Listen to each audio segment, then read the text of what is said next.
आज का पहला प्रश्न है, निम्नलिखित नदियों पर विचार करें। गंगा, कावेरी और गोदावरी। तो इन नदियों के जल ग्रहण क्षेत्र का घटता हुआ क्रम निम्नलिखित में से कौन है? कूट के आधार पर चयनित करना है। 1 2 3, 1 3 2, 3 1 2 या फिर 3 2 1।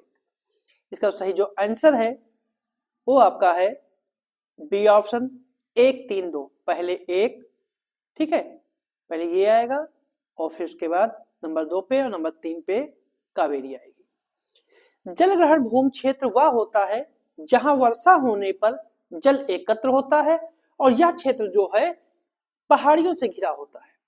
जैसे जैसे जल जमीन पर प्रवाहित होता है यह धाराओं में परिवर्तित हो जाता है, ठीक है, और यह नीचे मृदा में अपना मार्ग बनाता है और अंत में नदी में समा जाता है। इसमें से कुछ जल भूमिगत रहता है और कम वर्षा के समय धीरे धीरे नदी में प्रवाहित होता है। अगर नदियों की बात करें तो गंगा का जो जलग्रहण क्षेत्र है, जो गंगा का जो जलग्रहण जो है वो आपका है 8,61,452 8,61,452 किलोमीटर, ठीक है। और गंगा की लंबाई कितनी है? 2,525 किलोमीटर। अगर कावेरी के जलग्रहण क्षेत्र की बात करें तो कावेरी का जो जलग्रहण क्षेत्र जो है वो 81,115 किलोमीटर है और इसकी लंबाई जो है कावेरी की वो आपकी 800 किलोमीटर है। अगर गोदावरी की बात करें तो गोदावरी जो है इसका जो जलग्रहण क्षेत्र है वो है 3,12,812 किलोमीटर, ठीक है, वर्ग किलोमीटर। और इसकी लंबाई जो है गोदावरी की वो 1465 किलोमीटर है, ठीक है। अगर ब्रह्मपुत्र की बात करें तो ब्रह्मपुत्र की 1,94,413 वर्ग किलोमीटर इसका जो है जलग्रहण है और इसकी लंबाई जो है भारत में वो 916 किलोमीटर है, ठीक है। अगला प्रश्न है कि निम्नलिखित कथनों पर विचार कीजिए कि भारत में अधिकांश बड़े पत्तन इसके पश्चिमी तट पर स्थित हैं और भारत का पश्चिमी तट जलमग्न तट है। तो उपयुक्त कथनों में से कौन सा कथन जो है वो सही है? कि कथन 1 सही है, कथन 1 और कथन 2 सही, दोनों सही है। कथन दूसरा कथन फर्स्ट की व्याख्या करता है। कथन 1 और 2 दोनों सही हैं और कथन दूसरा कथन 1 की व्याख्या नहीं है। कथन 1 सही है किंतु कथन 2 गलत है। कथन 1 गलत है परंतु कथन 2 सही है। तो कौन सा इसमें जो है ऑप्शन सही है? तो जो इसका सही जो आंसर है वो आपका है ए ऑप्शन। ए और पहला और दूसरा कथन दोनों सही हैं और दोनों की व्याख्या है। अगर बात करें बंबई के तट पर पश्चिमी मैदानी शेल्फ सबसे चौड़ा है। इसकी लंबाई जो है वो 350 किलोमीटर है। यह एक जलमग्न तटीय मैदान है जो पत्तनों के लिए आदर्श स्थिति प्रदान करता है। इस क्षेत्र में कुछ महत्वपूर्ण और बड़े पत्तन जैसे कांडला, मंझगांव, जवाहरलाल नेहरू, मर्मगांव, मंगलौर और कोचीन आदि आते हैं। इसलिए दोनों कथन जो हैं वो सही है। जलमग्न तट वह क्षेत्र होते हैं जो विशेष स्थान पर समुद्र के स्तर में वृद्धि के कारण समुद्र के जल से जलमग्न हो गए हैं। समुद्र के स्तर में यह वृद्धि या तो महासागरीय बेसिन में या जल की मात्रा में वृद्धि का या फिर भूमि की सतह से धसाव का परिणाम हो सकती है। दोनों ही स्थितियों में उस क्षेत्र में समुद्र का स्तर भूमि की सतह से ऊंचा हो जाता है, ठीक है। और भारत का पश्चिमी तट जो है चूंकि एक जलमग्न तट है इसीलिए यह पूर्वी तट की तुलना में अधिक भार वहन करने में सक्षम है। इसलिए इसका जो है ए ऑप्शन जो है सही है। अगला प्रश्न है कोक बोरोक पद संबंधित है लक्षद्वीप के जनजातीय समूह से, उत्तर पूर्व की जनजातीय भाषा से, अफ्रीका में पाई जाने वाली प्राइमेट प्रजातियों से या औषधि वृक्ष की प्रजातियों से? तो क्या किससे संबंधित है? तो इसका सही जो आंसर है वो आपका है बी ऑप्शन, उत्तर पूर्व की जनजाति भाषा से। ठीक है। कोक बोरोक जो है उसे पहली बार 1979 में त्रिपुरा की आधिकारिक राजभाषा के रूप में मान्यता दी गई। ठीक है। कोक बोरोक जो है वो त्रिपुरी लोग हैं और यह भाषा जो है 9 उपजनजातियों और कबीलों में बोली जाती है, जिनमें देवबर्मा, रियांग, जमातियां, त्रिपुरा, नोआतिया, कलाई, मुरसिंग, रूपनी और ऊंचाई है। 2011 की जनगणना के अनुसार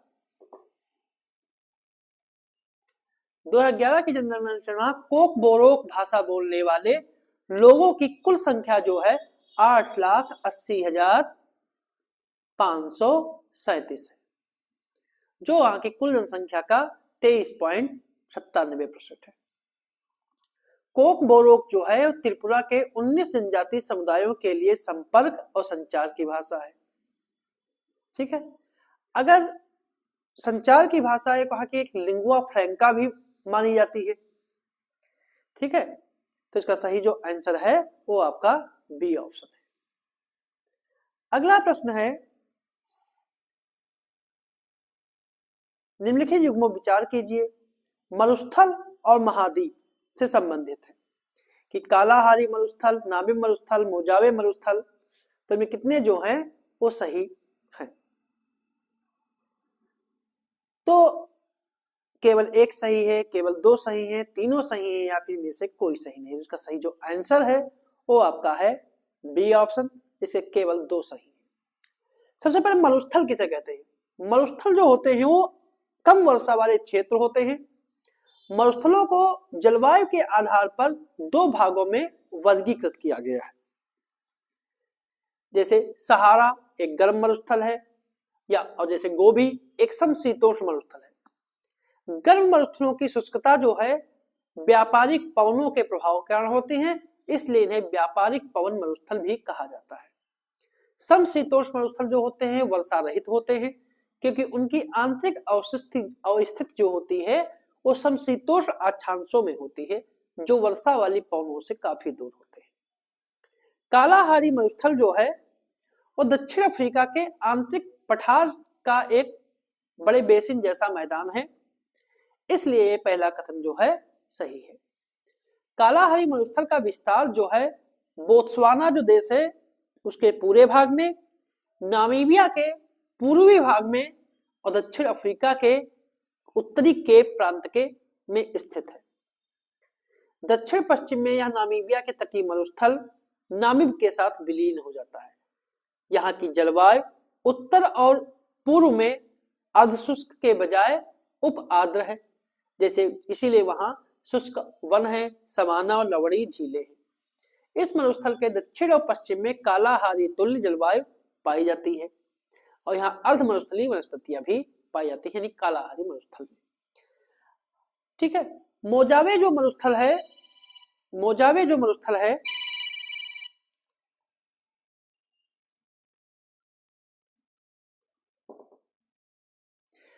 अगर मोजावे मरुस्थल की बात करें तो मोजावे मरुस्थल जो है वो कैलिफोर्निया में है। कैलिफोर्निया और नवादा और साथ में एरिजोना, उटाह के कुछ प्रांतों को मिलाकर बनता है। मोजावे मरुस्थल सोनोरान, ग्रेट बेसिन और चिहुआहुआ मरुस्थल से जुड़कर उत्तरी अमेरिकी मरुस्थल का निर्माण करता है। यह मरुस्थल जो है वो मोजावे नदी से लेकर सोडा लेक तक है। ठीक है। इसलिए इसका तीसरा ऑप्शन भी सही है। अब अगर बात करें नामिब मरुस्थल की, नामिब मरुस्थल जो है वो एक ठंडा मरुस्थल है, एक ठंडा मरुस्थल है। इसका विस्तार अफ्रीका के अटलांटिक तट के साथ अंगोला में नामिब से लेकर नामीबिया तक है, इसलिए यह सुमेलित नहीं है। नामिब जो है वो शुष्क क्षेत्र है, ठीक है, और इस मरुस्थल का अधिकांश भाग, दक्षिणी भाग जो है वो बालू के विस्तार से घिरा हुआ है। यहीं से ऑरेंज नदी और अन्य नदियां उत्पन्न होती हैं, लेकिन वो कभी भी समुद्र तक नहीं पहुंच पाती, ठीक है।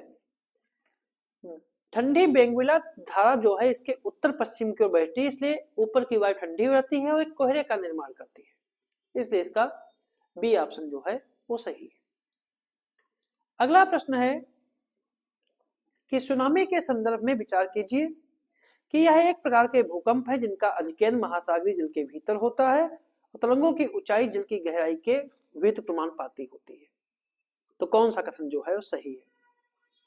केवल एक, केवल दो, दोनों, या फिर दोनों नहीं? तो जो इसका सही जो आंसर है वो आपका है बी ऑप्शन, कि इसका दूसरा कथन जो है सही है। पहला कथन जो है वो गलत है, क्योंकि भूकंप और ज्वालामुखी से महासागरीय धरातल में अचानक हलचल पैदा होती है और यह महासागरीय जल का अचानक विस्थापन होता है, जिसके परिणाम स्वरूप ऊर्ध्वाधर ऊंची तरंगें उत्पन्न होती हैं, जिन्हें सुनामी या भूकंपी तरंगें कहते हैं। प्रारंभ में केवल एक ऊर्ध्वाधर तरंग ही पैदा होती है, लेकिन जल तरंगों की आगे चलकर श्रृंखला बन जाती है, क्योंकि प्रारंभिक तरंगों की उच्च जो संग होती है और निम्न गति के बीच जल अपना स्तर बनाए रखने की कोशिश करता है। सुनामी का प्रभाव तभी होगा जब भूकंप का केंद्र समुद्री अधस्थल पर हो, भूकंप की तीव्रता बहुत अधिक हो, और सुनामी अपने आप में भूकंप नहीं है, ये वास्तव में लहरें हैं जो भूकंपी तरंगों से उत्पन्न होती है। यद्यपि मूल रूप में कंपन की क्रिया कुछ सेकंड ही रहती है, फिर भी यदि भूकंप की तीव्रता रिएक्टर स्केल पर 5 से अधिक है तो इसके परिणाम अत्यंत विनाशकारी होते हैं, इसलिए पहला कथन जो है सही नहीं है। महासागरों में जल तरंगों की गति जल की गहराई पर निर्भर करती है। सुनामी तरंगे जो होती हैं गहरे महासागर की तुलना में उथले महासागर के जल में धीमी होती जाती है। उथले जल में इनकी तरंग दैर्घ्य कम हो जाती है, किंतु तरंगों की ऊंचाई बढ़ जाती है और जलधाराएं तेज हो जाती है।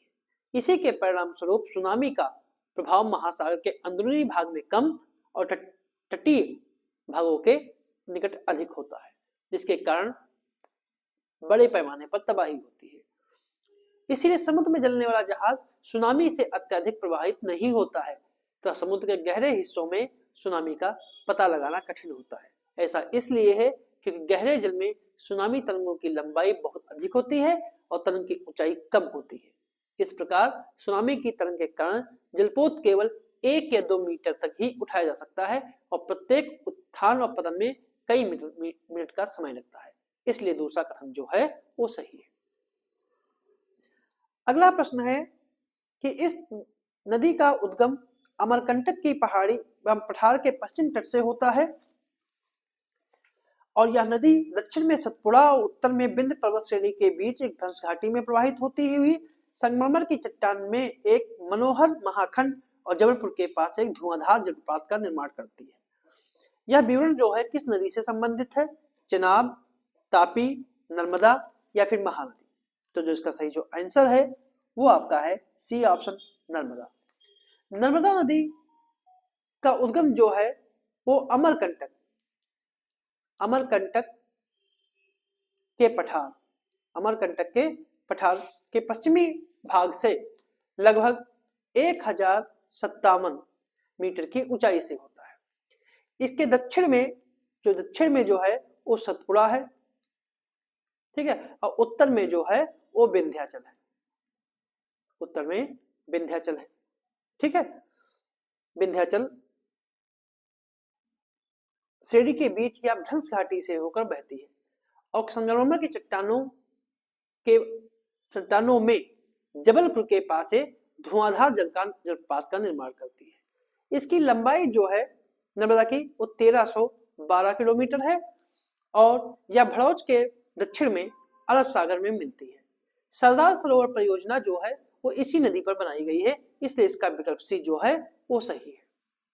चेनाब जो है चेनाब जो है वो सिंधु की सबसे बड़ी सहायक नदी है। यह चंद्र और भागा 2 नदियों से मिलने से बनती है।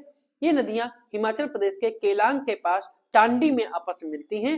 इसलिए इसे आसानी से, ठीक है, अगर विकल्प के अनुसार इसे आसानी से एलिमिनेट किया जा सकता है क्योंकि यह विंध्य और सतपुड़ा के निकट नहीं है। तापी नदी का उद्गम जो है मध्य प्रदेश के बैतूल जिले की सतपुड़ा पहाड़ी से होता है।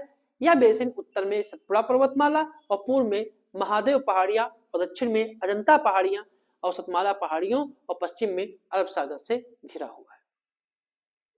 और तापी नदी जो है वो सतपुड़ा के दक्षिण में प्रवाहित होती है। अगर महानदी की बात करें तो महानदी का उद्गम छत्तीसगढ़ के रायपुर जिले से होता है। वह बंगाल की खाड़ी में गिरने से पहले 851 किलोमीटर तक बहती है। यह विंध्याचल और तापी के बीच प्रवाहित नहीं होती है, ठीक है। इसकी मुख्य सहायक नदियां जो हैं शिवनाथ, जोंक, हंसदेव, मांड, ईब, ओंग और तेल है। इसलिए इसका सही जो आंसर है वो आपका सी ऑप्शन है। तो ये थे हमारे आज के कुछ प्रश्न।